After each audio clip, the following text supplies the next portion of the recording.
Welcome back to Scary Month, Mavericks, everybody. Coming at you live with another fantastic playthrough of the easiest game of all, Tim. This game is so spooky that I spooked my pants. Just now? Yeah, just now. I'm gonna have to get some fresh pantaloons. He's spooking his pants all the time. This is Super Ghouls and Ghosts for the Super Nintendo, and because this game is so easy, we're going to go to professional mode, just to give ourselves a bit of a challenge. Where's this us coming from? Where's what stemming from? Where's this us coming from? Oh. I don't know. I figured since you guys are in the room with me. There's Prin. There's Princess Prin about to mode 7, all inside of Sir Arthur's chainmail, or his heavy armor that he's wearing inside for some reason. Yeah. Looks Wait, like... does that guy even show up later? That one does not show up in this Firebrand? game, no. No, Firebrand is the I don't know if that gargoyle. one's technically Firebrand or not. Is it red?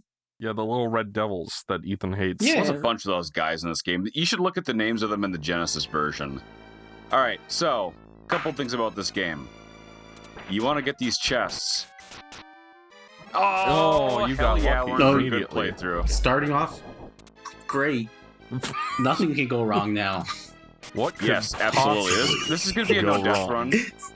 Ethan, make sure to edit in the sting. No.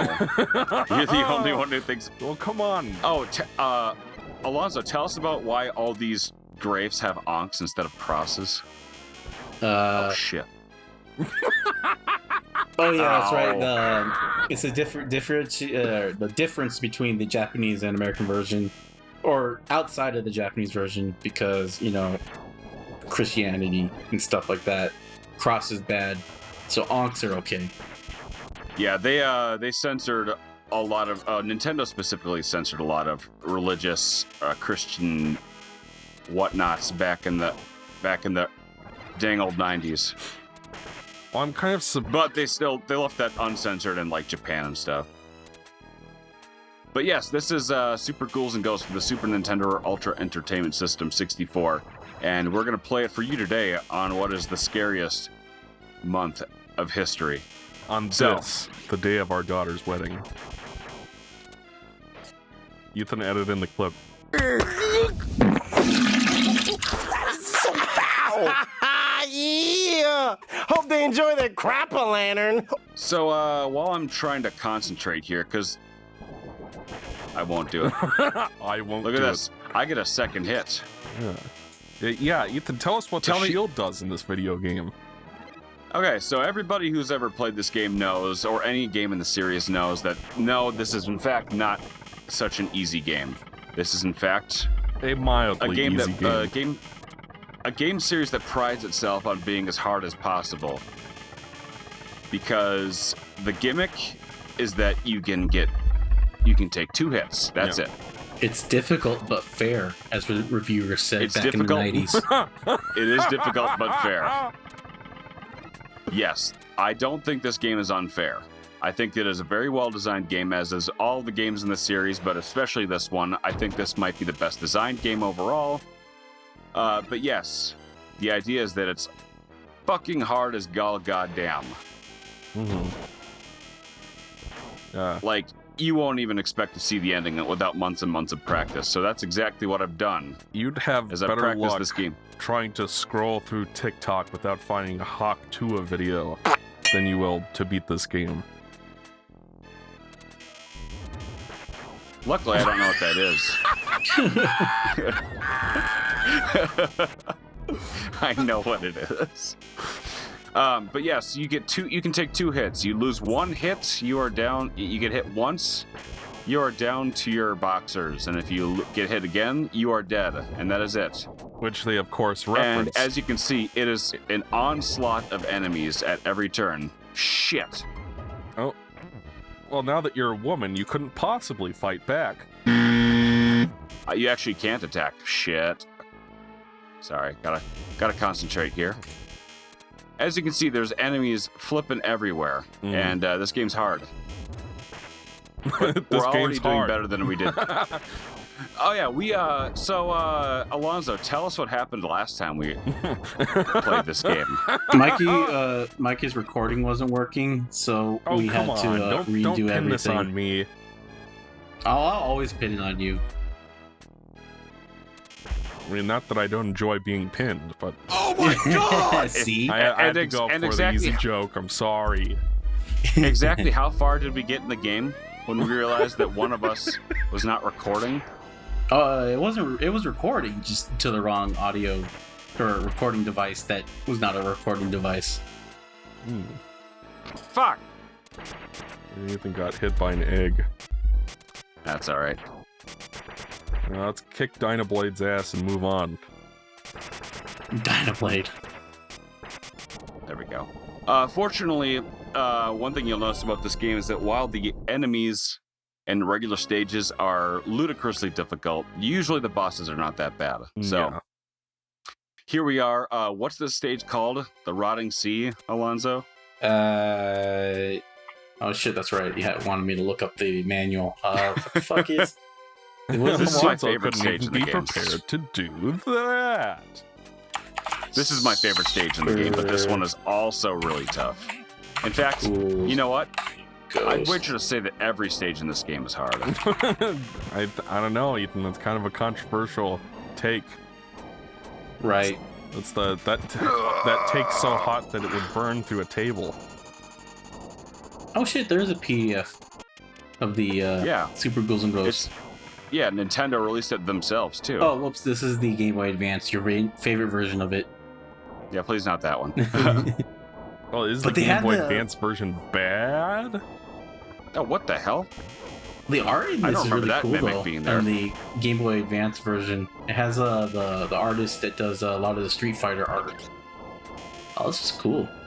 Real quick before I go into that, I wanted to mention a few things. So, this is the Super Nintendo version. It is the third game in the franchise. It expands upon a few things that were visible or present. Sorry. Slow down. No! Shit! Oh no, you're in That's danger. all right. You almost got your That's all right, I'll be giblets fine. handled off just there. Oh, watch You out want for to the get those sperm. chests. What? Air, I'll tell it later. I'm just resetting my health there. Mikey, why don't you tell me a story about the Super Nintendo that we're playing on, and I'll get into my Yeah. things Oh later. yeah, here we go. Quest 2, The Rotting Sea, the graveyard of ships. Long ago, this thriving harbor was home to hundreds of seafaring men, but now the entire port is laid to waste, and only pools remain, like Mikey's bathroom. That was a great Thousands have description. called his bathroom home.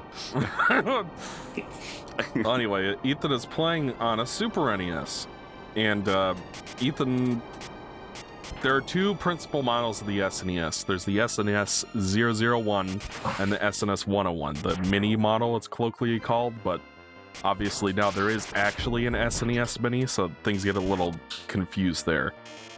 Early Super Nintendos had what is called a 2-chip video system, where like the videos put together by 2 separate chips. And these consoles notoriously have really blurry video. Some people think that's part of the charm. I personally think it looks not good. So later on, Nintendo revised the console to save costs, and they made a 1-chip video version of the console. Some SNES 001s have that, but it's hard to tell which ones do or don't, and if someone knows for a fact that they have one, they're going to sell it for more. Oh, by the way, I have to say this auto scroller is really creative, especially for like 1991. How the waves keep you flowing up and down. That's really neat. That's a clever idea. Well, not to But interrupt it's my hard as story, fuck. but I was literally just playing this level not 30 minutes ago, and I think this level is a good example of why not having mid-air jumping control is kind of a pain in the butt. Because, like, you have to jump over those giant walls at full speed, and you can't see... And unless if you wait an extra long time for everything to come into view, you're not gonna sure what's gonna pop up right in front of you and try to kill you. So, and here's another hidden chest right here, and I'm going to get my gold armor. And you want to maintain your highest gold armor as long as you can, because then you have an upgraded attack. yeah. But there's 2 stages in this game, so it takes a long time to actually get your gold armor. But when you do, it is very valuable. You want to hold on to it. Anyway, what happened when you were modding this game, or this console, Well, basically, Mike? I wanted to get blew up. Ethan a nice, high Yeah, it quality blew up. SNES with good RGB qualities so that he could record for the show. Even though he doesn't even like the SNES that much, but I don't know. I guess there's this game and Yoshi's Island and Earthbound. Those are the only games he likes for the system. Mega Man 7, Mega Man X are great. I don't know. I haven't. Link to the Flippin' Past is awesome.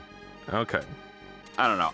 I just don't have nearly as much experience with Super Nintendo as I do with Genesis, and it's a fine console. So I decided, just as a gift for Ethan, because he didn't want to spend that kind of money, he's just like, I'll just play it on my SNES 001, which also has the vertical line artifact on it. And just like, no! So I decided, okay, I'll buy the console and I'll do the RGB mod myself to save money. But there's another problem, which is that Mikey's my sugar daddy. the other problem, The problem is is Mikey doesn't save money. yes.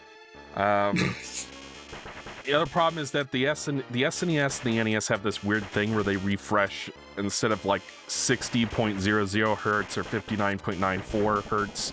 All these old consoles refresh at some kind of weird rate. And in the case of the NES and SNES, they both refresh over 60 hertz for some reason.